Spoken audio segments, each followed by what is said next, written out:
Okay, back from the pool, feeling a little disheveled. I have decided that I'm going to use I'm going to attempt 3 of the mini loaves. And it says, the original recipe, if I recall, says to use a spatula, knock the dough down and then put it into your loaf pans and then cover it back up and let it rise for about 30 minutes. After which you gently remove the towel and place them in the oven very carefully and bake at, last time I did 375 for about 35 minutes, and all of this dough has 765 calories. So if you remember, if you've seen another video where I've explained this, you can cut everything out evenly, and then however many slices of bread you have, divide that into 765, and you'll find out how many calories per slice. Or you can weigh it and do it that way. The last time I did it in that other pan I showed you, I think, I should know, I wrote it down. I had 2 loaves with 385 calories each, and I don't remember, maybe I cut it into 8 or 10 pieces.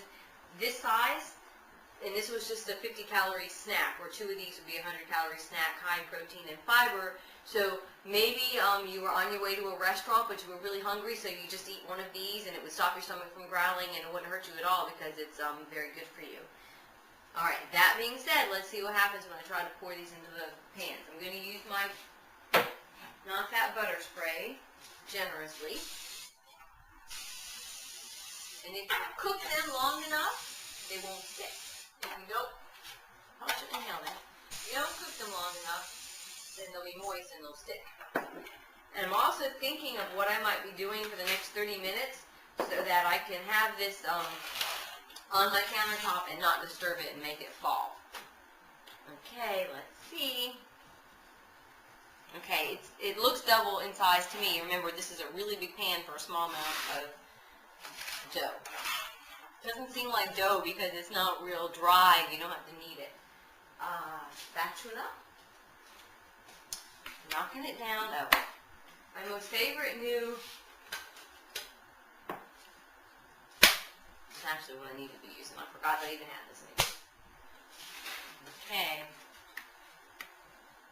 I want it to be even. And maybe I'm going to pour in here and see that I should put more batter. I mean, maybe I won't have enough batter for 3. I think they're going to be smaller. It's like I have too much for 2. Not sure if I have enough for 3. Alright. No, I don't know what to do. I guess I've decided now I'm going for 3. And see, I don't know that these are going to be 3 even loaves. But I know the total calories for all the dough, so I can figure that out later. Spilling it on the counter is not good.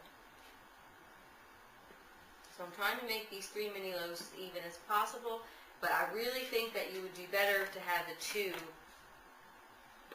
smaller pans. Try to flatten it and make it even on top. Flat, I guess is the word I'm looking for. They're pretty close to the same amount. I have a good eye. Pretty good at that. Okay. 3 mini loaves need to rise for an additional 30 minutes.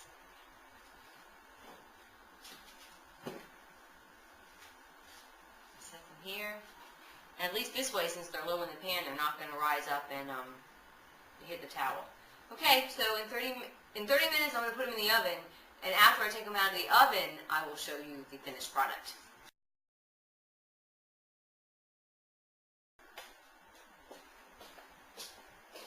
Okay, the bread is out of the oven. I ended up cooking it 35 minutes, which came out perfect for these 3 mini loaves. I had the bread placed on the oven rack, but when I pulled them out, I used this cookie sheet just to set them on. Now, they have been out of the oven just a couple minutes. And if you have a cooling rack, that's the best thing to use. So you take the pan and just flip it onto your cooling rack. They're coming out great. See, remember, I only used the non-fat butter spray and nothing stuck because I cooked them long enough. So I have them on the tray, the cooling rack. They look great. They're almost even, and I'm going to let them cool on the counter for a little while. And then I'm going to actually set them in my fridge and let them get chilled because it's easier to cut them then, and I'll go over the cutting in the next segment. So, very healthy whole wheat bread you have there. And I'm not telling you to make your sandwiches on it, but it's a great snack. Like I said, if you're hungry and can't wait for dinner, you just have a small piece of this bread.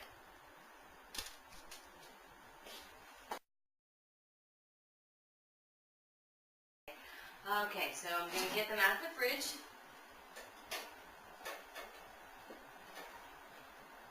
And they are quite cool, and I think it hasn't been an hour. And I'm going to weigh the total batch. What did I tell you? It was 765 calories. So, I'm really doing this just so you can see what I mean. So it has 487, it weighs 487 grams. So you take 765 calories divided by 487 grams equals, it's 1.57, so I'm going to say 1.6 calories per gram, which is about what it came out to last time, I think. So that loaf is 156. This loaf is 171, so they're not the same. And this one is 160, so they're pretty close. So then you could just take the one loaf and multiply 160. We'll do it. 160 times 1.6 equals. So this loaf has 256 calories, so you could say 255 and then cut it up and divide that away, however you want to do it. So you get an idea, or you could have taken 765 divided by 3, 255 per loaf, and then if, say you cut it in 8 pieces, 255 divided by 8 is, 30 calories a piece. So, okay, we'll cut these in 8s. It doesn't need to be smaller than that. So to cut it in 8, or maybe even 4, cut it in half, cut that half in half. It's going to be too thin. What if we cut it in half and then cut it in 3 pieces? And then you'll end up with 6 pieces per loaf. So in half and then in 3s. And there you go. It's nice and good in the middle. And I might put it on something and set it in the freezer, a quick freeze, and then you can dump the slices in a Ziploc bag and just pull them out as you like. So that's your bread demonstration, and I think it will be good. So try it.